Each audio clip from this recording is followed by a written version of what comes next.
بسم الله الرحمن الرحيم الحمد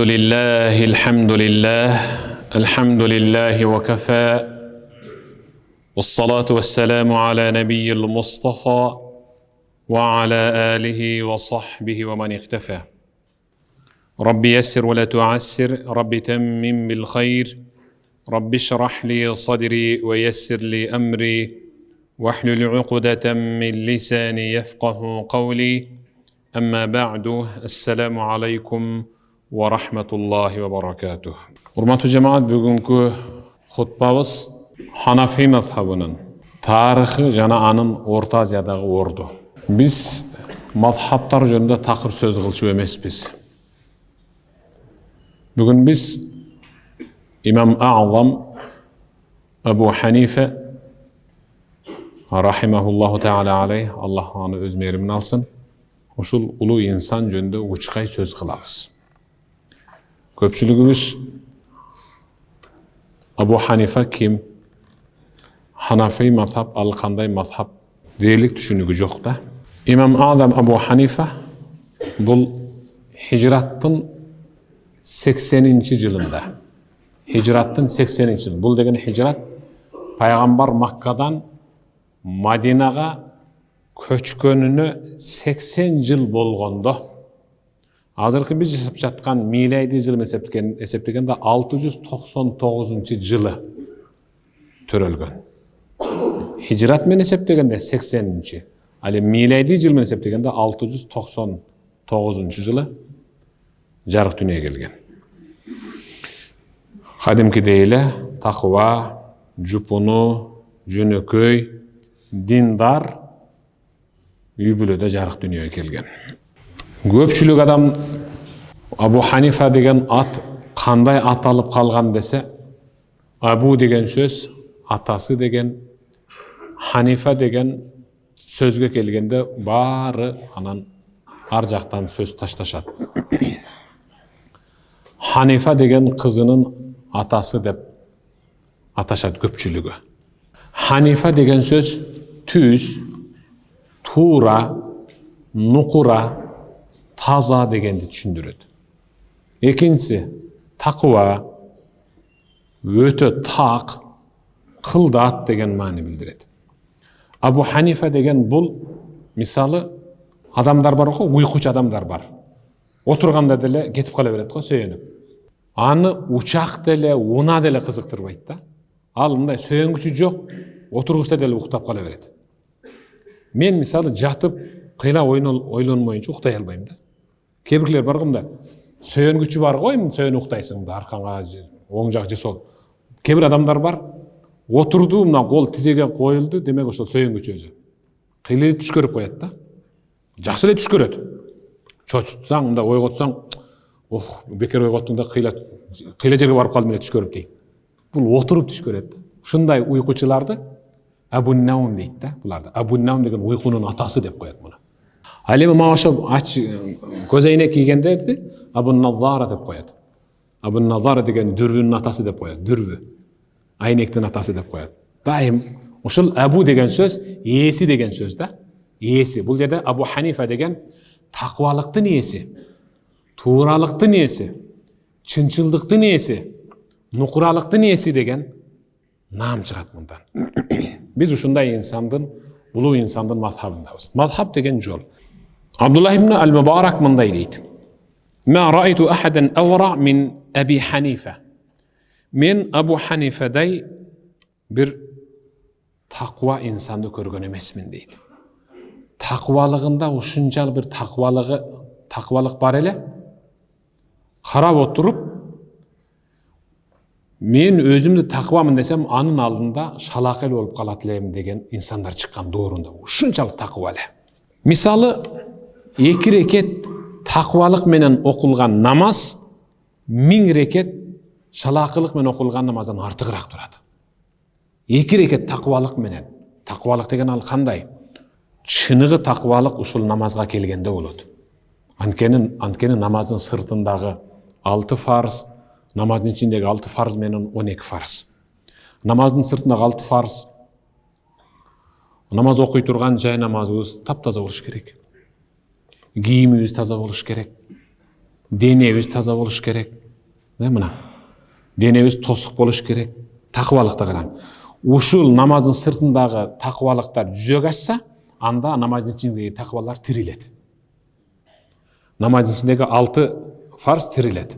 Эгер намаздын сыртындагы 6 farz ордуна келбесе, анда намаздын ичиндеги 6 farz дагы жыгылат. Көрдүңүзбү? Бири-бирине туташ да. Бул Абу Ханифа жөнүндө айтылып жаткан такыбалык ракатайн мин вара, такыбалык менен тургузулган 2 рекет намаз, шалакылык менен такыбалык генебестик менен окулган 1000 рекет намаздан артыгыраак турат. Аллаху акбар. Ошондуктан мына жумага келе жатканда дине башка карап, кийим кечеге кичине көзөмөл салып, ниетти оңдоп, керек болсо мына жумага келе жатканда кадамдардын ар бирин өткөндө айттык эле мисалы. Чексе соопторду алабыз. Керек болсо умраны соон алабыз. Керек болсо 2 жыл кабыл болгон түнү таң аткыча тахажжуд, күндүзү кечкече орозо тутулган соопторду алабыз. Канткенде ниетти оңдоп такыбалык менен жүзөгө ашырсак. Анткени пайгамбар саллаллаху алейхи ва саллям эмне деген? Жуманын түнүндө же жуманын күндүз күнүндө эгерде ден соолугу эми мисалы таза болуп турса, ар бир жумага келүүчү бойго жеткен мусулман жуунуп, тазаланып, жыпар жыт менен келсең. Бул эркектерге таандык жыпар жыт. Аялдар себенбейт. Сиздер мазхаб дегенди кандай түшүнөсүздөр? Мазхаб дегенди мисалы мына жерде эч кимдин үйүндө бир дөңгөлөк бар. Бир дөңгөлөк менен базарга келгенди көрө элекпи? Базарга барып, мына Toyota Camry'nin bir дөңгөлөгү канча турат? Ушунча. Берчи бирди деп үйүнө алып келип аялына коп коелук. Буйрса эртең мен сени ушуну менен дордой калып барам десе, айтат да. Кыйла эле кетип калган окшойт дейт да. Чын. Ал дөңгөлөк кайсы бир техниканы айландыруу үчүн бир тетик, андан башка да ошондой дөңгөлөк керек да. Ибадаттын алдыга жылышы үчүн бир такыбалык керек болуп атат. Дагы ихлас керек, иътикад керек. Дал ошондой ушул ислам диндин өөрчүгүп өнүгүүсү үчүн 4 дөңгөлөк керек. Ошо 4 дөңгөлөк, ушул 4 мазхаб. Мен ушуну түшүндүрөйүн сизге. 4 мазхаб. Бул дөңгөлөк менен ичиндеги дем жели бирдей болуш керек. Бири 28, бири 29, 28, 29 болуп турса болбойт. Бирдей болуш керек. Турабы? Ошол 4 дөңгөлөк бирдей болгондо анан машинанын да алдыга жылуусу, ишеничтүү кетет. Мына ошо 4 мазхаб, ошо 4 дөңгөлөк деп түшүнгүлө. Мен бүгүн ошонун бир дөңгөлөгүн айтып атам. Бир мазхаб жөнүндө сөз кетип баратат. Мисалы, биздин мечиттеги люстралар, үйүңүздөрдөгү кондиционерлер, сыналгылар, ütүк, муздаткычтардын бүт баары жаңы алып коюп койгонсуз, бирок али жолдогу электр мамысынан али зым кире экен да, электр тогу сизге кире экен. Канчалык мактанбаңыз, иштебесе ал муздаткычтын кимге кереги бар? Дал ошол сыяктуу мынабул жашоодо канчалык байыба, канчалык чоң болбо, адам баласынын өзүнүн жүрөгүндө такыбалык болбосо анын Аллах менен болгон байланышы жок деп эсептелет. Анткени Аллах инна акрамакум индаллахи аткакум, силердин араңардан Аллахтын алдындагы сыйлуу орунга татыктуурааңар, такыбараагыңар деп Аллах өзү айтты. Ошол себептен ошол сыйлуу орунга татыктуу болоюн деп Абу Ханифа, Аллах аны өз мээримине алсын, Абу Ханифа рахимахуллаху таала 2 рекет такыбалык менен окулган намаз шалакылык менен окулган 1000 рекет намаздан артыгыраак турат. Илимине келе турган болсок, ма раайту ахадан а'лама мин Аби Ханифа. Абу Ханифадай билимдүү эч бир жанды көрө албадым, дейт Макки ибн Ибрахим деген. Макки ибн Ибрахим Абу Ханифадай илимдүү инсанды эч жерден көрө албадым. Илими болгондо кандай? Илими болгондо данышман илим эле. Бардык илим бар эле Абу Ханифада. мол тажрыйбага ээ эле. Имам Шафии адамдардын баары фиq илимине келгенде Абу Ханифанын үй бүлөсү катары эсептелет деген сөзү бар. Адамдардын жалпы баары фиq илимине келгенде Абу Ханифанын үй бүлөсү катары, ошонун жегжаты катары эсептелет дейт. Абу Ханифа имам Аъзам ал өзүнүн мечитинде шакирттери менен аларга дарс берип отурган учурда мечиттин эшиги тыкылдап, бетине парда тартылган бир аял кирүүгө уруксат сурады. Абу Ханифа шакирттерин бүт баарын бир тарапка сүрүп таштады. Ал аял унчукпастан жеңинин ичинен, кенен жеңинин ичинен бир бүтүн алма алып чыгып, Абу Ханифанын астына коюп койду. Ал алманын жарымы бир аз кызыл тартқан, жарымы ак сары аралашкан болуп бышкан эле. Бизде азыр ушундай алмалар бар да, туурабы? Ушундай алмалар бар да. Жарымы кызыл, жарымы сары болуп жаткан. Ошондой алма алып келип ордуна койду. Алыстан уурдан тиктеп мынтип карап турган шакирттери Абу Ханифага эгер алма алып келе турган болсо, көбүрөөк алып келе бербейби, эми жей турган. Ой апендим, бир алма алып келебем, ушунча келебем. Ушинтип аны койду, бирок аял башын жерге салып отурду шинтип. Абу Ханифа алманы тиктеп туруп, акырын алды дагы, жанындагы бүктөлмө бычакты ачып туруп, ортодон бөлүп туруп, экиге бөлүнгөн жагын көрсөтүп туруп, мындай кылып коюп койду эле. Баягы аял колун боорун алды дагы, акырын баш ийкеп чыгып кетип калды. Жеген жок. Шакирттери: "Ой, шейх, бул эмне? Жегенге алып келди беле муну?" Жок. Ал үнү аврат болгондугу үчүн өтө оор суроо менен келди. Аял жашоосунда бир туруп эле кызыл кан келип, бир туруп эле токтоп калса, токтогондо жуунуп намаз окуй берсинби, же хайызга кошула ал дагы деп сурады деп атат. Субханалла, бизге алма алып келсе, рахмат кызым, рахмат деп жеп коесуң да, арчып туруп. Тоба. Жеп коесуң да эмне болуп тур, карсылдатып. Кара, алманын жарымы кызыл, сары, кызыл мында кызыл, жарымы сары. Ал аял сурап атат. Аял кандай кылат бу жашоосунда? Бир кан келип, суюк, андан кийин да тазарып, андан кийин да ушундай кан келсе эмне кылсын? Деди эле Абу Ханифа айтты. Мен анын суроосуна алманы бөлүп туруп, ичиндеги акты көрсөтүп, момундай туп-тунук актык болмоюнча эч качан намаз окулбайт дедим, ал түшүнүп чыгып кетти деп атат. Эми суроо туулат. Абу Ханифанын ушул сөзүнө, ушул кыймылына түшүнгөн аял да илимдүү экен. Карагыла, эмнеге мынтип атам мен? Кайсыл элде мыкты даанышман көп болсо, таква даанышман көп болсо, ал чөлкөмдүн эли да даанышман сыяктуу сөзгө баягы ымдоо менен, ишара кылуу менен түшүнүп калат да. Караң, ошол доордогу ишарага түшүнгөн аялдарды караң. Бул эмнеден десе, ошол учурдагы таква жетекчилердин таквалыгынан сөз сүйлөнбөсө дагы име ишара менен түшүнүлүп турулган экен. Илимин карагыла, илимин. Таквалын карагыла, баам парасатын, акыл эсин карагыла, кантип түшүндүрүп атат. Адам баласы ушундай инсан экенбиз. Ма васафахул васифун, имам Аъзам Абу Ханифаны көпчүлүгү сыпаттаганда, кой чектен ашырып бирди да ушуну деп ойлоп калышы мүмкүн да.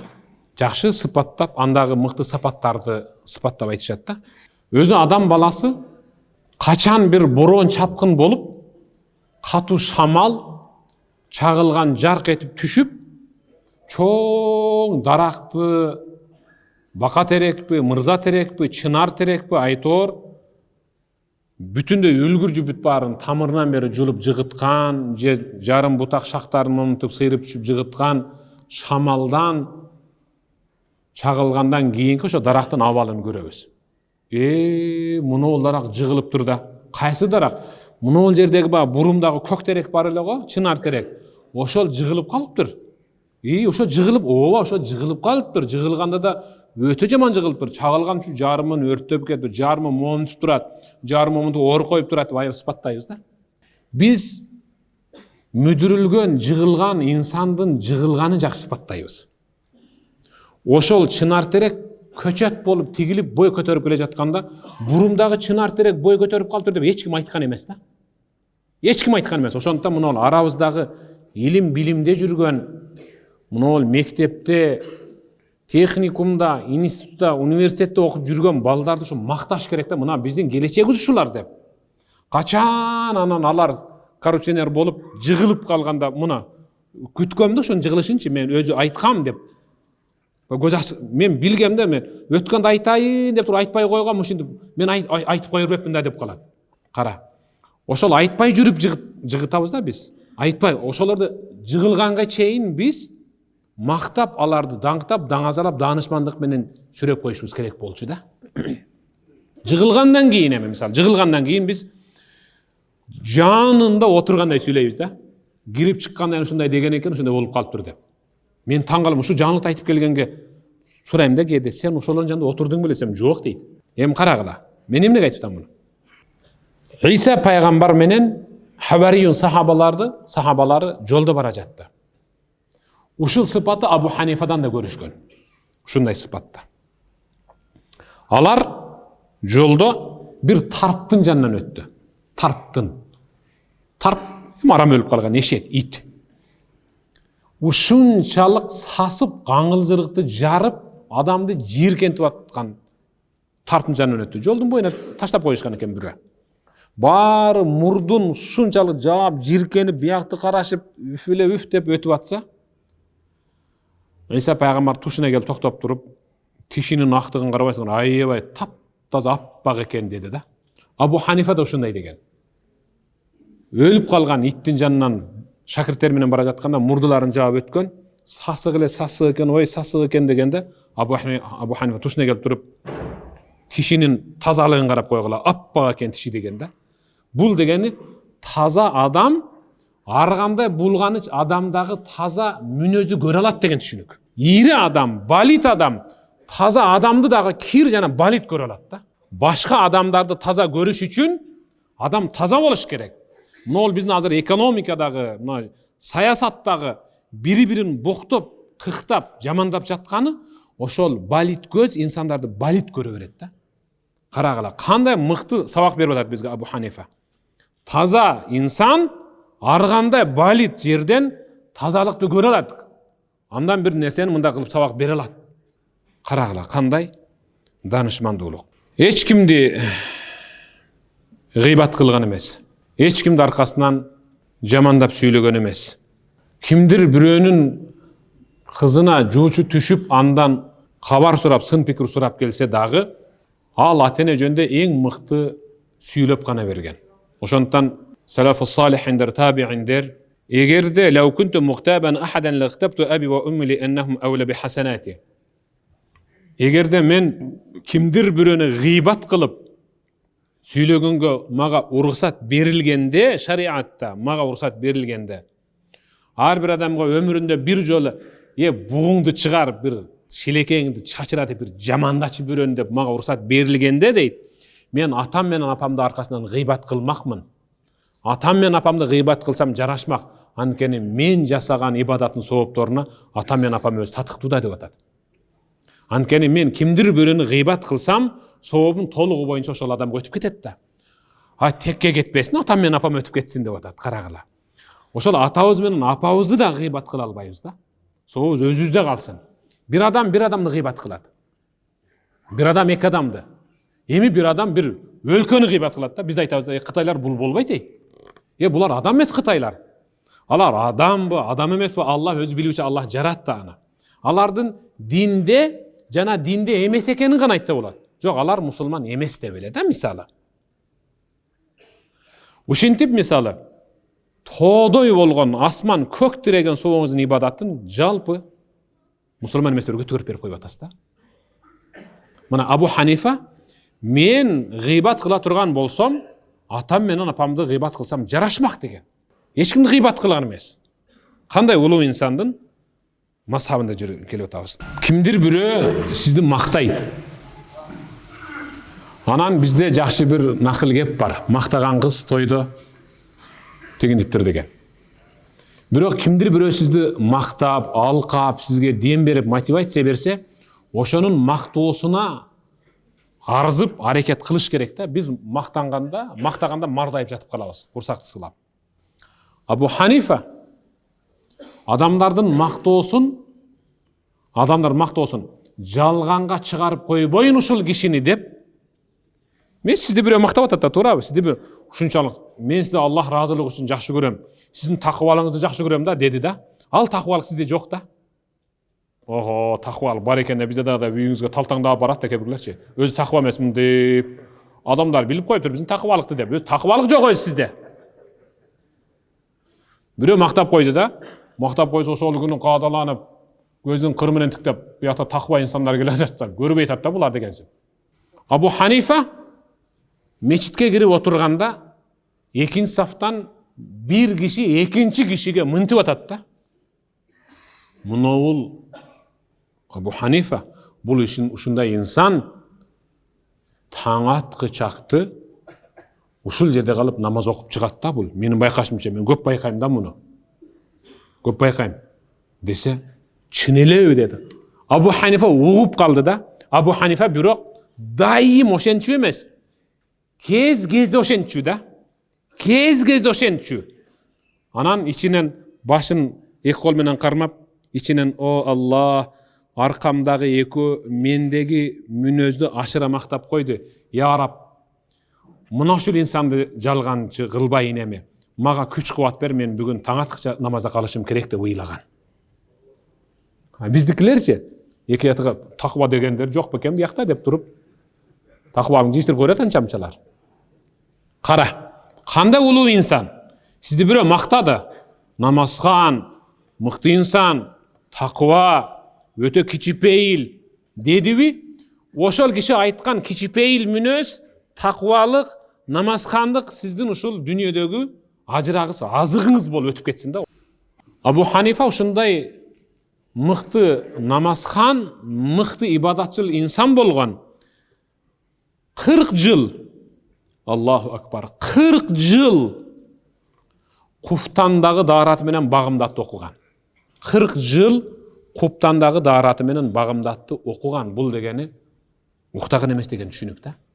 Куфтандагы алган даараты багымдатта сынбаса демек ал уктаган эмес деген түшүнүк. Мынеке жанагы кишилердин сөзүн жалганга чыгарбай, акыйкаттап, ушу мыкты намазханда бул деп койгондугу үчүн ушуларды жалганга чыгарып жүрбөйүн деп ошо кишилердин көзү өтүп кеткенге чейин ушундай болгон. Карагылачы. Кайсы бир ал мисалы эл көрсүн үчүн жасап жаткан жери жок. Болду я Раббим, ушулардын сөзү мага камчы болду. Мени булар такыба дегенде такыба болушум керек да, булар айткандан да сыпаттаганда жогорак болушум керек деп атканы да бул. Демек сизди балда аталарыбыз эмизди акылдуу, эстүү, кичпейил, жакшынакай бала дейт го. Ошенткен сайын тескери кетебиз да бизчи. Акылдуу деген сайын кем акыл болуп көрүнөсүң, такыба деген сайын бузулуп келесиң мисалы. Кудай сактасын да. Ушул ата-эне айткандай кылып, жакшы да бул, акылы бар.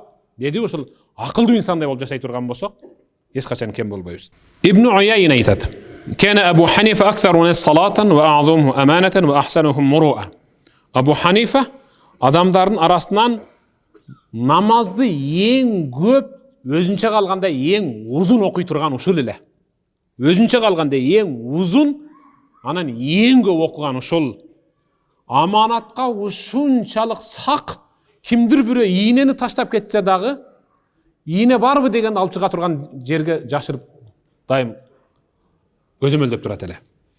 Ва ахсанухум муру'a, адамдардын арасынан адамдарга эң мыкты жетик, жогорку сапаттагы адамгерчилиги менен кайрылган инсан эле. Не бир укмуш мыкты сөздөр. Абу Ханифа бул анын иштихады. Иштихады деген доорундагы адамдар айтып жатат шакирттери. Күнө нахтали фил мас'ала, биз бир суроого жооп ала албай тирешип калган учурда, фанати Аба Ханифа, Абу Ханифага келип, фанасалуху сурачубуз жообун. Кантип чыксак болот ушул биз айткан азыр тупиктен. Факаанама яхружуха мин камми фаядфаху илайна. Al kudum ele oң kolun sol jеңine salıp durup ele bir nese anap bergendey ele uşunçal bir mıқты жооп берет эле таң калат элек деп атат. Бул эмнеси десе, бул такыбалыгы, бул анын илимдүүлүгү, бул анын мол тажрыйбага ээ болгондугу. Такыбалык болбой турган болсо, биздин сандык тонна окуган китептер ары каттап суу кечпейт. Такыбалык болбосо, пешене менен жер суп кылган саждалар менен мынау пешенени жорутуп берсек да калып пайда бербей калат да. Такыбалык эң негизги ролду ойнойт. Эми караңыздар. 17-ci kılım. 17-ci kılımda 16-cı kılımın ayağında Египет өлкөсүндө bir окуя болуп калды. Ал учурда мечиттер чоң болуп, мечиттердин 4 эшигинде 4 мазхабтын казылар отурчу. 4 мазхабтын казылар отурчу. Hanafi, Şafii, Maliki, Hanbali. Ар ким өзүнүн мазхаб жетексине келип сурап, намазында мындай болуп калды, даратында мындай болуп калды деп сурачу, анан жообун алып кирип же чыгып кете берчү. Ушундай мыкты доор эле. Сен тиги мазхаб деп жеричүү эмес. 4 мазхаб тең туура. Бир машинанын 4 дөңгөлөгү алдыга алып кеткен сыяктуу. Ал учурда чоң мешит болгону менен жанындагы daaratkananын daaratалардагы суусу сатылат эле. Алыска аймактан адамдар көзөлөргө суу алып келип, ошол жерге кичинекей кумураларга коюп сатчу. Үйүнөн daarat алып баргандар жыргайт эле, daarаты жок көчөдөн келип калгандар, акчасы жоктор кыйналчу. Ошентип кыйналып жүрүп, анан көпчүлүгү суудан кыйнала берди эле. Бир уста ошол алыскы булактын көзүнөн чопо куурлар менен мечиттин алдына жердин асты менен көмүп суу чыгарып койду. Турба азыркы суу куурлары менен алып келип суу чыгарып койду. Ошондо суу саткандар аябай жаман көрүп, мынашыны ким жасаса дагы жакшы жасабады ошону деди. Алардын бир эле сөйөнгөнү коромжо болуп атат да, мына тынбай агып атат, көрдүңөрбү? Ошондо мындай бир нерсе мындай кебезди тыгып койсо токтойт эле да. Салып да көрүштү ошентип. Атып агызып берет. Ошентип мазхабтардын казылардагы мындай хаяжанга түшүп, мындай өйдө төмөн болуп, туура ушул тынбай агып атат. Ушул ысырап эле болуп атат ушул суу деп кичине бир тынчсыздана баштады. Бир күн келсе суу токтоп калыптыр. Бир күн жума күнү суу келсе суу токтоп калган. Суу чыкпайт баягы куурдан. Эмне болгон суу чыгып аткан суу деп куурларды уруп көрсө суу чыкпайт. Анан аны жасаган уста акырын келип мындай кылып бир бертмекте мындай бураса, ылдый карап чорго коюлуптур. Ал чоргонун үстүнө ушундай бурагыч бар экен, бураса, мындай болуп суу тамчылап агып атат. Мындай бураса токтоп калат, бураса ачылып калат. Азыркы крайник да, ачкыч. Бул укмуш жакшы нерсе турбайбы? Ооба, жакшы нерсе да. Буну ким жасады? Муну ошол мына Ханифа мазхабындагы бир уста жасады. Имам Азам Абу Ханифа мазхабындагы бир өткүр уста бар экен, ошол жасайт. Анткени Пайгамбарыбыз саллаллаху алейхи ва саллам daaratты агын суу дарыянын көл деңиздин жээгинде алсаң дагы коромжого учуратпай сарамжалдуулук менен ал деген хадисин эске алып, Ханафи мазхабындагы казы бир устаны таап келип, тезинен жасашың керек, мына коромжого учурап атат деп анан жасатып койгон. Азыр дүйнө жүзү боюнча ошол чоргонун аталышы Египетте дагы, Саудияда дагы, Малайзияда дагы ушул араб тилдүүлөр арасында ушул чорго, үйүңүздөрдөгү ваннадагы дараталчы чорго Ханафия деп эсептелет. Ханафия деп Абу Ханифанын мазхабындагы уста жасагандыктан Ханафиячылар жасаган деген да. Ханафия, солточулар, кушчулар дегендей да, мисалы. Бир темирге кушчу деп атап койгондой да, мисалы мына. Ошентип, азыр Ханафия бүт бардыгынын үйүнүн ичинде. Андыктан мен сиздерге кыскача гана түшүндүрүп атам. 699 жылы төрөлүп, 767 жылы 68 жашында bul jaratını men koştoşkan. İnşallah keyinçerek eme anın bul İslam dünyasında kaltırgan ilmi izleri jana başka jaşoo tarjımallar jönde gelen söyleşemiz inşallah. Assalamu alaikum ve rahmetullahi ve barakatuhu. Amin. Allahümme inneke afuvun kerim. Allahümme inneke afuvun kerimun tuhibbul afve fa'fu anna ya rahime bi rahmetike ya erhamer rahim. Allahu